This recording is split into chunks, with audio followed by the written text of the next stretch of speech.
ازيكم يا حلوين؟ يا رب تكونوا بخير. ما تحلاش العزومات غير بصينية مكرونة بالبشاميل تبقى بالملي، وكمان مقاديرها سهلة وبسيطة بالطريقة الأصلية بتاعة المطاعم، الطريقة الستاندر، بدون ما نضيف جبنة على الوش ولا بيض ولا كل الحاجات الغريبة اللي احنا بنسمعها اللي ملهاش علاقة أصلا بصينية المكرونة بالبشاميل وكلها إضافات. ازاي تعملي صينية مكرونة تطلع معاكي متماسكة، وكمان البشاميل يطلع جوسي وكريمي وناعم بطريقة سهلة جدا وبسيطة. هقولك كل التفاصيل، يلا نشوف الطريقة. أول حاجة نسمي الله، وفي حلة على النار هنضيف فيها مية سخنة، وعليها معلقة من الملح، وأول ما تغلي هنبتدي نضيف المكرونة بتاعتنا. طبعا المكرونة بتكون المكرونة القلم أو البن اللي هي الأقلام اللي زي دي. أنا هنا ضفت كيسين من المكرونة وزنهم حوالي 800 جرام. بنقلب المكرونة ونسيبها على النار من 8 ل10 دقايق أقصى حاجة، ده طبعا حسب نوع المكرونة، مش كل المكرونة بتاخد تسوية واحدة. بختبرها ازاي؟ بمسك المكرونة ومجرد ان هي تقطع معايا، لكن يكون مش بتتقطع بسهولة، تكون ماسكة شوية كده، أنا كده بالنسبة لي خلاص. احنا كده بنسويها ألدنت، يعني بتكون ناقصة تكة كده على التسوية، طبعا لأنها بتكمل تسوية في الفرن. بعد كده بصفيها في مصفى، ومش بضيف عليها مية ولا أي حاجة، وبسيبها على جنب. بعد كده في طاسة على النار بضيف نص كيلو من البصل المفروم. الأول بحط طبعا 3 معالق من الزيت، وبضيف البصل المفروم بالشكل ده.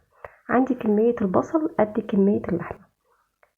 ده مهم وضروري، لأن طبعا بعد كده كمية البصل دي بتبتدي تتشوح وتقل جدا، فبتكون مناسبة لكمية اللحمة. ما ينفعش ان احنا نضيف بصلتين على نص كيلو لحمة، مش منطقي. بعد كده بضيف عليها نص كيلو من اللحمة. لما البصل يوصل معانا المرحلة دي، شايفين الكمية قلت بقت قد ايه؟ فتخيلوا لو كنا ضفنا بصلتين بس هتبقى الكمية اصلا قد ايه. انا مش بفضل ان انا اشوح اللحمة الاول وبعد كده احط البصل. هي الطريقة الاصلية ان احنا نعمل البصل الاول نشوحه وياخد اللون والطعم الحلو، وبعد كده نبتدي نضيف عليه اللحمة. في المرحلة دي انا مش بضيف اي ملح خالص، علشان الملح هيخلي اللحمة تعمل معايا تكتلات. انا ببتدي اسويها كده وافكك التكتلات بالشكل ده لغاية لما تبقى اللحمة بتاعتي مستوية تماما ومتفرفطة خالص. ببتدي اضيف اللحمة في اخر مرحلة، ببتدي اضيف الملح في اخر مرحلة من التسوية. بنظبط الملح والفلفل، وانا مش بضيف اي بهارات تانية مختلفة، هو ملح وفلفل فقط. بنقلب كويس جدا. بعد كده نبتدي نعمل مع بعض البشاميل. معانا هنا كيلو ونص من اللبن الحليب، وطبعا يفضل اللبن يكون كامل الدسم. انا هنا اللبن عندي كان ساقع جدا، مش بدرجة حرارة الغرفة، فابتدي بس ادفيه شوية ان هو يبقى بدرجة حرارة الغرفة، ما يبقاش ساقع. بعد كده المكرونة عندي بعد ما صفيتها بضيف عليها كمية العصاج كلها، وببتدي اخلطها واقلبها كلها مع بعض. دي الطريقة الانسب اللي بتديني طعم حلو، وبتخلي كل قطعة من المكرونة او كل حتة مكرونة اخدة طعم العصاج. تقدروا طبعا تعملوها بالطريقة اللي تحبوها، ان انتوا تعملوها نص ونص، بس انا بفضل الطريقة دي، ودي بتتقدم في اكبر مطعم. بعد كده عندي حلة على النار، هنعمل بقى البشاميل. كمية المادة الدهنية لكمية الدقيق الاتنين بيبقوا متساويين بالميزان. يعني لو حاولنا ان احنا نعملها بالمعلقة طبعا مش هتظبط قوي، لكن يفضل ان احنا نعملها بالميزان. انا هنا ضفت طبعا كمية اقل، وشلت معلقة كده من السمنة، وضفت زيت وسمنة مع بعض، وضفت عليهم 100 جرام من الدقيق على 200 جرام من الدقيق على كيسين المكرونة. يعني كل كيس مكرونة ليه 100 جرام من الدقيق و100 جرام من السمنة والزيت، يعني حوالي نص كوباية. مهم جدا هنا، انا هنا بقى حطيت معلقة السمنة التانية. مهم جدا ان شكل الدقيق نفسه ما يبقاش متكتل، يبقى انسيابي واحنا بنقلبه.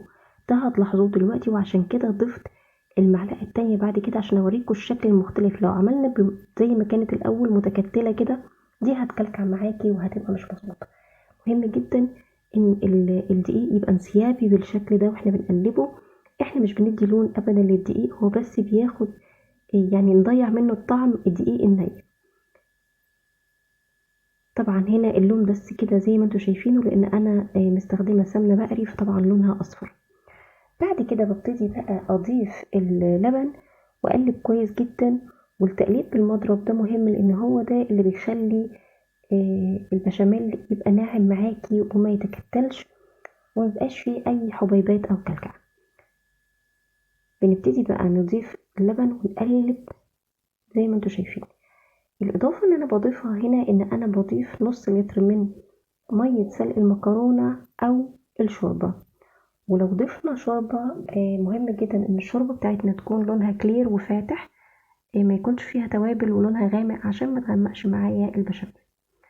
بضرب كويس جدا. شايفين قد ايه البشاميل كريمي، ما خدش مننا اي وقت خالص.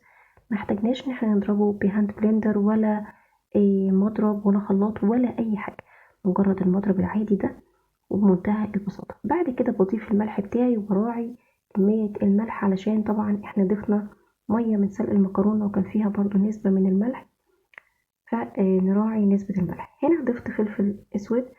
المفروض ان احنا في الطريقه الاصليه بنضيف فلفل ابيض، لكن ده ما كانش متوفر عندي، فضفت شويه بساط من الفلفل الاسود عشان برضو ما تغيرش لون البشاميل. ما تبالغوش في استخدام الفلفل الاسود في البشاميل، لان هو بيغير اللون وبيغمق لون البشاميل. كده البشاميل بتاعنا جاهز. ناقص بس ان احنا نضيف اخر اضافه، وهي معلقتين كبار من قشطه اللبن. دي بتدي طعم دسم وكريمي جدا للبشاميل. طبعا تقدروا تستغنوا عنها او تضيفوا بدلها كريمة. شايفين بقى قد ايه القوام؟ شايفين قوام البشاميل عامل ازاي؟ مفهوش اي تكتلات ولا اي حاجة. كده خلصنا. تعالوا بقى نركب مع بعض صينية المكرونة اللي عملناها.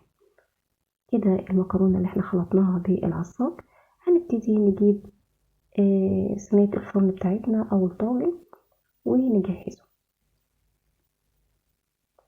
بعد ما حطيت المكرونة والعصاج انا بضيف حوالي 2 لوز او كبشتين مكرونة، مش كمية تخلي المكرونة بس تمسك في بعض، لاني بشوف ناس بتحط كمية كبيرة جدا وبلاقي المكرونة عبارة عن مكرونة وايت صوص مش مكرونة بشاميل.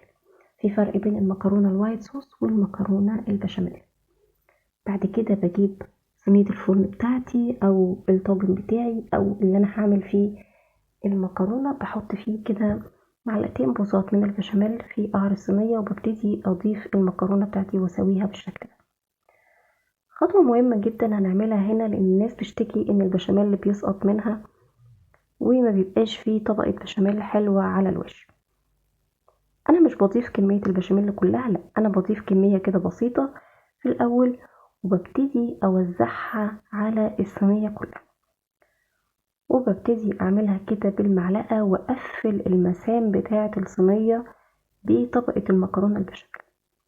زي ما احنا شايفين كده، هي مجرد بس شوية صغيرين، وبنبتدي نقفل كده المسام بتاعة الصينية بالشكل ده. وبعد كده بسيبها دقيقتين 3 مجرد ان هي تشد شوية. الخطوة دي بتعمل معايا ايه؟ الخطوة دي بتخليني اقفل كل المسام اللي ممكن تخلي البشاميل مني يسقط في الصينية. وبعد كده لما هاجي احط بقى طبقة البشاميل، هتلاقوا طبقة البشاميل خلاص بقت فوق الطبقة اللي انتي عايزاها زي ما تحبي. كده انا قفلت المسام بتاعت الصينية وسبتها يدوب كده شد دقيقتين 3، وبعد كده هبتدي اضيف البشاميل. طبعا اللي بيخلي البشاميل ما يسقطش مننا هي الخطوة اللي انا عملتها دي، وكمان ان البشاميل بتاعنا يكون القوام بتاعه حلو، ما يكونش خفيف فيبتدي يسقط مننا في اخر الصينية، ونلاقي وش الصينية كله من فوق ظاهر فيه المكرونة وشكله مش لطيف. بساوي بقى السطح بتاعي كده بالشكل ده. لو تلاحظوا هنا انا ما ضفتش بيض، وكمان على الوش مش هضيف مكرونة مش هضيف جبنة موتزاريلا ولا اي حاجة من دي. انا بيكون معايا اخر كمية من البشاميل بضيف عليهم معلقة او معلقتين من القشطة على حسب الكمية اللي انا عاملاها، وببتدي اوزعهم على وش الصينية بالشكل ده. اللون ده بيديني تحميرة حلوة جدا البيض لما بيتضاف بيدي تحميرة، لكن بيدي تحميرة بتحسوا ان هي فيها اجزاء كتيرة اخدة لون بني غامق شوية. ده كمان لان وفي ناس مش بتحب ريحة البيض. بوزعهم كده بالشكل ده وبدخلها فرن ساخن، تاخد كده الوش الجراتان الحلو بتاعها، ونبتدي نطلعها مع بعض. بظبط كده الطبق، ولو في اي حاجة سايلة على الجناب بنبتدي نمسحها بمنديل. كده خلاص صينية البشاميل اللي جاهزة معانا. طبعا الكمية اللي انا عملتها دي عملت معايا صينيتين كبار من البشاميل. زي ما انتوا شايفين بعد ما خرجت اتحمرت بالشكل اللذيذ ده، تحميرة لطيفة هادية جميلة، مش محروقة ولا نية، طعمها حلو، ريحتها فظيعة، وصفة سهلة جدا وبسيطة. كتير مننا بيكون عنده مشكلة. أتمنى أن أكون وصلت لكم المقادير بطريقة سهلة وبسيطة جدا تقدروا تنفذوها. ولو عجبتكم الوصفة أتمنى أنكم تعملوا لايك للفيديو وشير لكل حبايبكم عشان يعرفوا الوصفة. وما تنسوش تكة البشاميل ان احنا نسيبه دقيقتين 3 كده اهوت لغاية لما يشد. دي الصينية التانية اللي عملتها وبرضو اخدة تحميرة حلوة وزي الفل. شايفين بقى لما قطعناها، للأسف انا ملحقتش اصور الحتة اللي انا قطعتها لان يعني على الفطار كانت خلاص اتنسفت. اشوفكم في وصفة جديدة وفان فود مع مورا. باي باي.